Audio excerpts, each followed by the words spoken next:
Hey guys, it's postboxpat. Welcome back to a brand new video, and in today's video we're going to be reviewing the brand new game called Plants vs Zombies Battle for Neighborville. Now this is not a sponsored video, so this is going to be an honest review going over all of the details, the pros, the cons, and why you should buy this game in today's video. I think it's really cool, and the game itself is a cartoon-like game, very similar to Fortnite's graphics, very similar to the Wind Waker's graphics, my first ever cartoon style game that I played that had these sort of drawn slash cartoony style tone to them, which I think is really awesome, and it's something that I just love, and they are my favorite style of games to play just because they're just so random and so many crazy things happens in them because they're just not realistic. They're kind of just fantasy, which is just awesome. So that's why I really enjoy these style of games, and that's why I've decided to bring this video out on the channel today to let you guys know about the game. So if you want to see me do more content on Plants vs Zombies Battle for Neighborville, hit that like button. If this video gets 2,000 likes, I'll be sure to cover a few more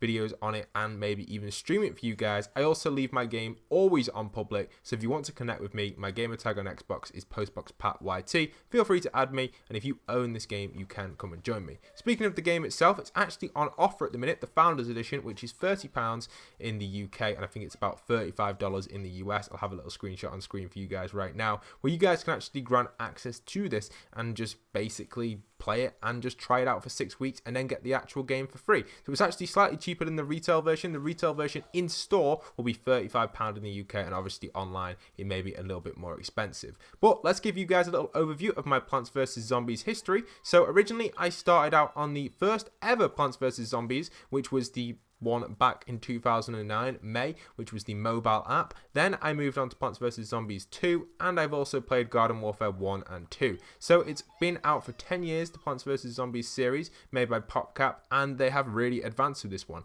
A little quick one for you guys: it's developed by PopCap and published by EA on the Frostbite servers. But for those who always hate on EA, don't worry guys, because this time EA have got no microtransactions in this game, which I think is really cool and is a unique thing for the first time in Plants vs Zombies. However, some of the hardcore fans like myself and others are quite annoyed about this because a lot of people like the idea of your classes. Now in this game there are a total of only 10 classes for each team. Maybe they will be added in future content. We'll talk a little bit about that later on, but for now let's just show you guys what we've got. So in the game you have 10 different plants you can play as. We have obviously the pea shooter, the chomper, the kernel corn, we have the new nightcap, we have the snapdragon, the cactus, the citron, the acorn, the sunflower, and rose. So some really awesome ones there, which I think are really cool, and you guys can try any of them out. I'm not going to give you guys tutorials in this video because this is an overview and a review of the game, and we'll talk about the rating I'm going to give it towards the end of this video. But let's switch on over to the zombies team and demonstrate what we have over here. So over here we have another 10 different characters which you guys can select from. These are really cool, and again we have the standard foot soldier, the imp, the super brains, the I think that's ATOS action, 80s action, that's it. Oops. Electric slide. Then we have Captain Dead Beard, which is a really cool one. I really do like that one. All Star. Then we also have the Space Candidate Zombie, the Scientist, and the Engineer. So a bunch of different classes which you guys can pick from, which is really awesome. Then we also have a PvP and a PvE side to this game. There's going to be several different game modes and several different worlds slash areas that you can travel to. For example, you can see here we have the town center Pressure Pier, we have the Weirding Woods area over here, and we also have a few other things you can get involved in as well. We have a dance section which is really fun to play with your friends, and we also have a shooting range and the PvP area where you can teleport to through this area, and the obviously carnival, and on the plant side the same again, but for the plants, so there's different areas for them. So on the PvP side, for now we only have one game mode because it's in a beta slash testing area, which actually allows only for content to be introduced every once a week, so the full game isn't released yet. I know you have to pay for it, but you are getting a discount on the final game, which is really cool, which you guys can gain access to. So I highly recommend doing it guys. If you are new around here and you haven't played Plants vs Zombies before, I do recommend giving it a try. It's only £25 in the UK, so I'm sure you can get it even now, or you can buy the full version and get it for Christmas or something. It's a very enjoyable game, and we'll jump into some gameplay in a second, but that is basically my background on this game. I've played all of them. I'm part of the Plants vs Zombie community. I'm kind of unknown in there, which is probably not going to happen after this video, but before this video I used to always talk in the Discord, and no one really knows who I am there, but as soon as I start producing content on it, I'm sure people will get aware of who I am on the Plants vs Zombies community, and obviously I've produced Plants vs Zombies content in the past, which has been really cool. It's actually content which I talked about and just kind of gave tutorials about opening packs and stuff, but now there are no microtransactions in this game. Let me just demonstrate what they have in this game, which is kind of similar to the previous ones. If you're a fan of the previous ones, you'll get what I'm getting at with this. We'll jump into some gameplay in a minute, guys. Just let me show you guys what I'm trying to get at here. So if you're wondering how on earth do you customize your character and all that, what is really cool about this game, what's the difference from the others? Well, all the characters are granted at the start. There's actually a brand new perk system and customization system, which I think is pretty awesome. So you can see here we're in the game and you can customize your character really easily. So what you can do is you can press X and you can customize all these different parts. Personally, I'm not one for accessories and stuff like that. I guess in my free time I may customize all mine, but for now I'm fine using the standard skins. It really doesn't bother me using a customized skin, because using a customized skin personally I think gets you picked off easier online. That's just my opinion anyway. But you can also upgrade your skins. This is something which is really cool, because similar to the original Plants vs Zombies, there was actually a variety of different zombies you could unlock by using microtransactions or playing the game for a certain amount of time and unlocking sticker packs. Well, now you just simply have to play the game and level up your character to unlock upgraded perks, and you have a total of 7 points you can spend on each class. And you can change these around. So for example, I can move this one off here to this one, and it all do different abilities. I'll talk more about that in another video if you guys want to see that, but for now I'm not going to go over all the perks, but you get the idea. And for those wondering how on earth do you buy different cosmetics and stuff like that, well, you don't use real money, you use in-game coins. It costs 30,000 coins to buy a capsule, and you'll just get a random item from buying it. So let's do it in this video right here. So let's buy this capsule and just see what we get. You can see it just gives you a random capsule, and it looks like I've got this brand new part here for one of my sets, which is cool. And you just consistently do that. To get 30,000 coins, it's very, very easy. You play about 2 to 3 games and you'll have 30,000 coins, with each game roughly lasting between 10 and 20 minutes. And there's also so much you can do in PvE. You can even dance over there to get coins. You just get coins for fun. The more you play the game, the more coins you get. It's simple as. And if you're not someone who likes customizing like me, coins ain't even a big part. So, you know, it doesn't really matter about coins at all for me, but for some people it may. But yeah, let's jump into some gameplay and give you guys a little tutorial and talk more about the pros, cons, and talk a little bit further about why you should buy this game. Okay, so moving on to some gameplay. Here is me playing as the Chomper. I'm just simply going into the enemy's spawn and just taking out a few enemies, just showing off a few of the abilities. I'm using kind of the ones that get you stuck in the mud, as I like to call it, and just kind of giving you guys an overview. So the gameplay you're going to be watching is me just kind of try-harding a little bit, just trying my best to do the best I can. This game is quite an easy game to play. The demographic of this game is quite a young audience, but there are a variety of different people who play this game from all different ages, from what I've experienced in the official Discord. I think that's pretty cool and something to note, because it's a very enjoyable game for all ages. So definitely recommend it, guys, for that sense. Now, one negative side to this game, which I've picked up on, is the limited classes. I was talking about it before, how we were going to discuss it a little bit further, so I just thought I'd get it out of the way. Basically, in the original Plants vs Zombies, you could have a total of 20 plus classes for each different character, but you had to unlock them either using microtransactions or using game time, as I like to say, just granting yourself coins and then unlocking stuff that way. So that's something that isn't in this game. There is a limit to 10 classes.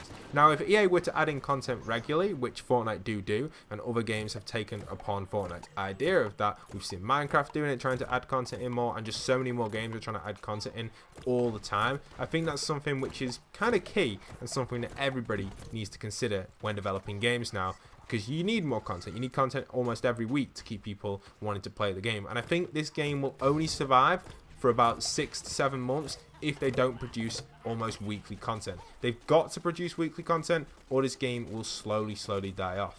However, it depends on how the launch is going to be. You know, not many big creators are covering it. You've just got me and a loads of Plants vs Zombies YouTubers. Obviously, I will cover more content on it if you guys want to see, but I'm not going to stop my main content, my main aim of the channel being Fortnite for this game, but I do enjoy it, so it is something I am considering playing in live streams and on the channel for some tutorials, because there's not loads of content to cover. It's more PvP style, and I could give a few tutorials there and then, some tips and tricks and stuff like that. But that's the only negative side of it. For content creation, they haven't got much in there, but for enjoyment and just playing the game for fun, it's great, and you guys will really enjoy it, especially if you enjoy stuff like Fortnite and cartoony games. So that's why I'm recommending it. I wouldn't be making this video otherwise, because I just know most of you, if you've watched this far, obviously you've got some sort of interest in it. But let's go over the gameplay we've got, because in this gameplay you can see right now I'm playing as the pea shooter and just showing you guys how good you can actually be at this game using position, using the movement. The mechanics of this game are really awesome. And you can see me here just positioning myself kind of behind the enemy line and kind of pinging them and just trying to get as much damage as I can on the enemies. So I think that's something that you can work towards and get good at. And this is just some gameplay of the plants. We'll switch over to the zombies in a second, give you guys another overview over there. Some positives about the game is obviously the graphics and the frame rate and how well this game runs. For an early access game as well, the gameplay is very, very well done. I do think that it does need a few tweaks there and then, but it itself just plays really, really smooth, so I highly recommend checking that out for that purpose as well. Now, one downside is there is no cross-platform play. I do think that is something that they do need to implement into the game. Without cross-platform, I do think EA will be lacking, especially if this game dies off in 6 to 7 months like the previous ones did in my experience. So that is something I think EA do need, because it allows more players to join games and it allows the games to be full a lot faster. Now, to me at the minute the games are almost full instantly, and they'll probably be that way for the next 4 to 5 months, and towards the 6-7 mark they'll start to die off unless they produce more content. And I do think that is something that we do need to consider, because the more content they produce, the better it is for the entire audience as a whole. So I do think that is something that we do need to kind of wait for and hope that hope that EA will consider, because it is something that the community are going to ask for. So now you can see me playing as the zombies. Right now I'm playing as the All-Star, he's called, and he is a zombie which has a massive cricket gun that fires cricket balls or baseballs, I guess, or American footballs. I can't remember what it is exactly, but he's just a crazy all-star, and I think he is a difficult character to play. It is American footballs, by the way, guys. He's quite difficult to play. He's one of the most difficult ones in my opinion, and he's got kind of a very slow movement speed and just a huge hitbox, and you can see me here playing him really well in this game. So that's why I thought I'd put this gameplay on, because not many people really play him and it's just kind of a cool one to show off. So you can see that going on here, but you can see in this kind of turf war game mode, which is just standard, probably the biggest game mode in Garden Warfare, the idea is you have objectives. It's very similar to Overwatch, but it actually came out before Overwatch, this game mode, and it's kind of like an invasion style game mode. So you complete certain tasks in the game mode, like capture something, deliver the payload, capture a point, escort certain things like batteries or gnomes or something like that, and that's what you have to do in this. And there's usually 3 stages to each level. Now right now we only have this game mode in the game, but like I mentioned, we will be getting future game modes in the next upcoming weeks. So there's 6 weeks of this, and then the game goes out so no one can play it while they make the tweaks, and then they release the full version. And again, that's why I recommend buying it right now, because it is cheaper to buy it for the Founders Edition than it is to buy the Final Edition. And if you're someone that loves cosmetics and stuff, and you've already loved Plants vs Zombies, you want to buy the Founders because you get extra exclusive cosmetics. Personally, it doesn't interest me that. I just wanted to play the game early because it's what I enjoy, and it is a very enjoyable game. So that's pretty cool. I can't really pick up on any other negatives other than some of the characters aren't completely balanced. Some of them are very overpowered, especially being the mushroom from what I've experienced, but I'm working ways out to counter it, and each character kind of counters each other. It's very similar to Overwatch in a sense where one character would counter another, but then a different character would counter that character. So something to consider right there, that it's kind of like a team style game, and if you are playing with teammates, it's very enjoyable, and even if you're playing solo, it's still enjoyable. And something I do, I always leave my game on public, so if you guys want to get involved, simply enter in my gamer tag postboxpat and you'll be sure to be able to add me and join my game. Obviously there's only 3 or 4 slots where you guys can join, but if you get in, that's pretty cool. Also, there's the split screen thing in the game, which is very cool. I think the ability to go split screen with your friends online allows it for more fun as well, and it allows you to test the game at their house if you want to, and the ability to get into kind of characters all in one. What I mean by that, there are some characters that can connect up to each other to make them more powerful. I think that's a pretty exclusive feature to this game. Other than that, that's everything I've got for you guys for my first impression / review. Should you buy this game, and what rating would I give it? I personally give this game a rating out of 10, 8 out of 10, which is a very high rating from someone who's played video games for over 15 years. So honestly, do consider it, guys. It is a very, very good game, and 8 out of 10 is the rating from me on this one. Should you buy it though right now? Well, yes, because it's actually slightly cheaper, but I do think it's the sort of game you could catch in the sale in 2 to 3 months down the line for half price or something like that if it doesn't do very well at launch. With the game suddenly just getting released completely random, seeing the trailer and then having access to buy it, I do personally think that's not a very good strategy for them releasing this game. However, if creators start jumping on it, or EA push this to creators like myself and other people, I do think this game has big potential. It's very enjoyable, and it is a very cool kind of style for a video game. So hopefully it does work out well, because I am enjoying this game. Content is needed though every single week or every 2 weeks to make this a very successful game. And again, for those wondering, I will not be moving away from Fortnite to cover Plants vs Zombies every single day. It'll be daily Fortnite content and in the odd few videos on other games which I am personally enjoying right now, to give you guys my opinion on what I think you guys should play. You don't have to. You don't have to take my opinion, but it's just an enjoyable game. It's worth a try for $30. Why not give it a shot? It's up to you guys. So let me know down in the comment section down below if you guys have played any of the Plants vs Zombie games in the past. And if you made it right to the end of this video, comment down below radar, because that's what I'm looking at right now, and playing. Don't know why, but just comment them down below and it'll let me know if you guys have made it right down to the end of the video, and let me know if you've played any of the Plants vs Zombie games in the past. Also, don't forget to go and smash that like button, smash that subscribe button, stick around for daily Plants vs Zombie content and Fortnite content mixed together. So I hope you guys have enjoyed, and once again, this is postboxpat signing out.